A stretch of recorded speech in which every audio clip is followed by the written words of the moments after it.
Ustedes saben que la guerra que emprendió en el año 2011 Estados Unidos contra Siria no ha sido la primera vez que lo ha hecho.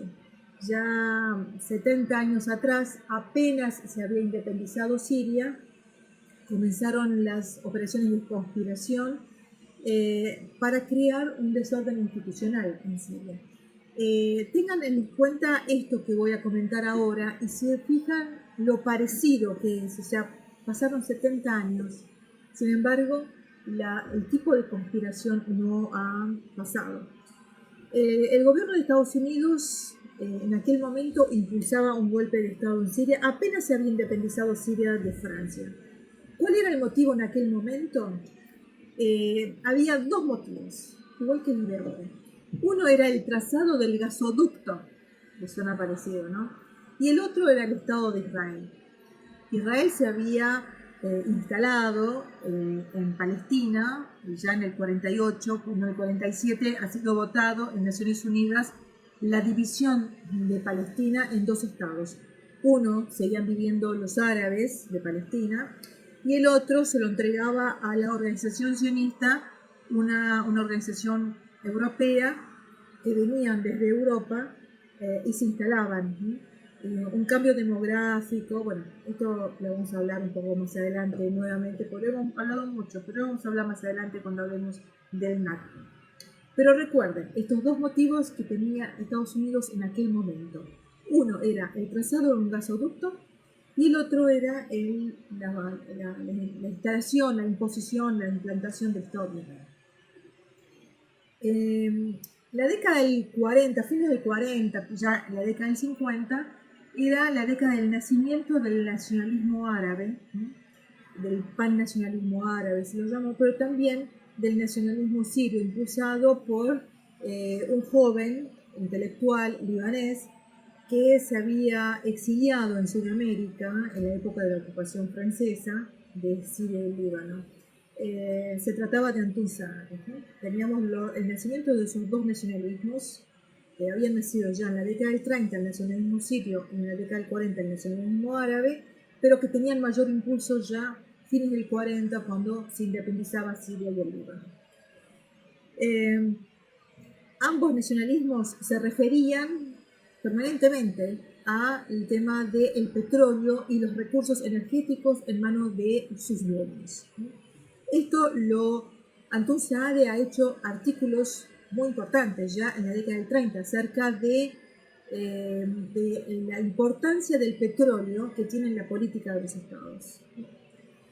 El presidente Eisenhower, en ese momento el presidente de Estados Unidos, junto a su secretario de Estado, se llamaba Dulles, que era a su vez el hermano del director de la CIA, habían montado toda una operación clandestina contra ambos nacionalismos.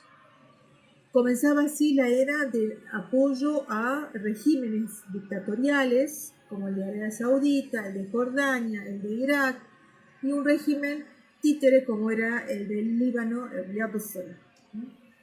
Por otro lado, se creaba una organización, impulsar una organización para que haga todo este desorden internamente y que enfrente a los nacionalismos laicos desde el interior de cada uno de esos países. Me refiero a la hermandad musulmana, pero que también sea como un muro de contención frente al avance del marxismo soviético, ya estamos hablando fines de la década del 40. En Siria, en aquel momento gobernaba Shukri Kuyatli, un gobierno democrático que se negaba a cualquier concesión por los Estados Unidos, especialmente el proyecto del TAP Line, que es el Trans-Arabian Pipeline. Era el gasoducto de los Estados Unidos. Era un proyecto norteamericano destinado a conectar los campos de petróleo de Arabia Saudita con los puertos del Líbano y de Siria.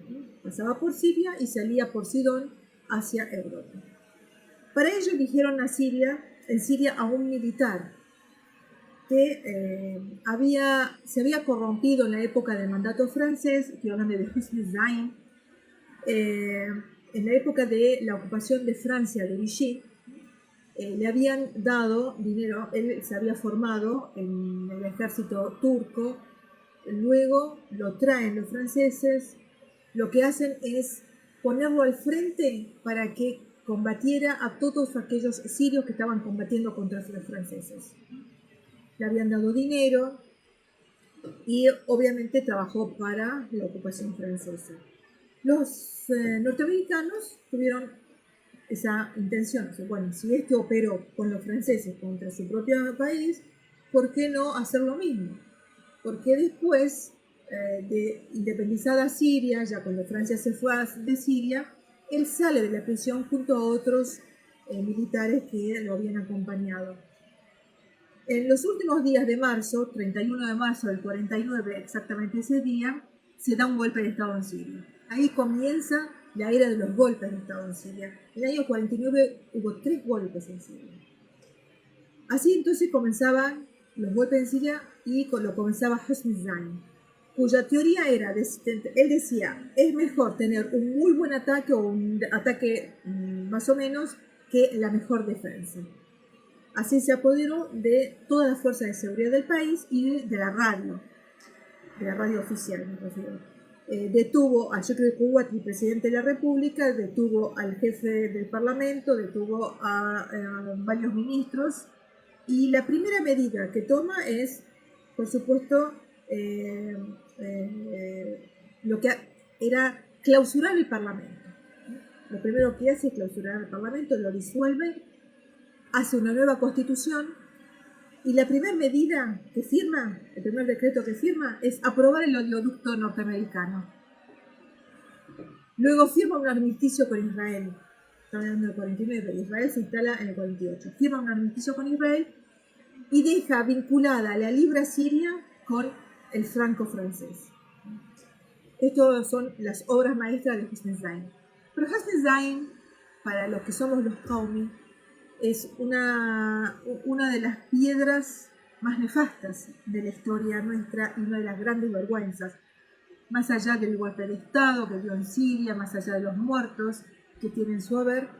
Lo que ha hecho es traerlo a Antun Saade. Llega al Líbano en el año 47, el 2 de marzo del 47 llegaba desde la Argentina, que estuvo exiliado en la Argentina. Es recibido por todo el pueblo, no solamente del Líbano, sino también de la República de Siria, de Irak, de Jerusalén. Llegaron todos al aeropuerto de Beirut a recibirlo Antun Saade. Hosni Zain se confabula con el gobierno títere de Riyad al-Salah en el Líbano, lo capturan a Antun Saade en Damasco y se lo entrega a las autoridades libanesas. Esa noche es ejecutado Antun Saade sin ningún juicio. Ese es Hosni Zain. Por supuesto, después de meses, porque les decía que hubo 3 golpes de Estado en el 49. En julio hubo un nuevo golpe en Siria y es encarcelado Hosni Zain. Uno de los carceleros, uno de los guardias que estaba en la cárcel, era miembro del partido Qaumi, seguidor de Antun Saade. Lo que hace es ejecutarlo a Hosni Zain. Dice, en nombre de Antun Saade, que lo ejecutaste, te doy esta mala noticia, y lo ejecutan directamente. Y bueno, esta es la historia de Hosni Zain, como para que tengamos en cuenta quién era. La cuestión nuestra hoy es este gasoducto, la construcción de este oleoducto transarábigo, que comenzó en el año 47, pero como no lo quería firmar, yo creo que Kuwatli se detuvo ante el avance de la construcción que iba a pasar por Siria. La empresa que lo construía se llama Bechtel, norteamericana, y el pipeline tenía que terminar, iba a empezar por supuesto, Arabia Saudita, pasaba por Siria, iba a pasar por el Líbano y por Haifa. Y lo hicieron pasar por los Altos del Golán, sabiendo que los Altos del Golán van a ser 20 años después ocupados por Israel. Esto es toda la maniobra que se había ejecutado ya en la década de 50. Volviendo a estas intrigas y conspiraciones previa al golpe, la CIA llevaba enviado 3 millones de libras sirias para incitar a los hermanos musulmanes a generar caos dentro de Siria, y algunos funcionarios, porque la intención era derrotarlo a Shukri al-Quwati. Esta maniobra fue descubierta por el gobierno de Shukri al-Quwati. Lo que hicieron es invadir la embajada de Estados Unidos, tomar a los funcionarios y ponerlos frente a la televisión y que ellos mismos digan qué es lo que estaban operando. Esto fue toda una maniobra y terminó bien en ese momento. Luego vino el golpe de Israel. ¿Por qué hablamos de este tema ahora? ¿Por qué? Porque tiene mucho de parecido, es como que se repite después de 70 años. En el año 2009, Bashar al-Assad anunció la implementación de lo que se llamó la estrategia de los 4 mares. Esto era el objetivo de convertir a Siria en un nodo de transporte de petróleo y gas entre el Golfo Pérsico, el Mar Negro, el Mediterráneo y el Caspio.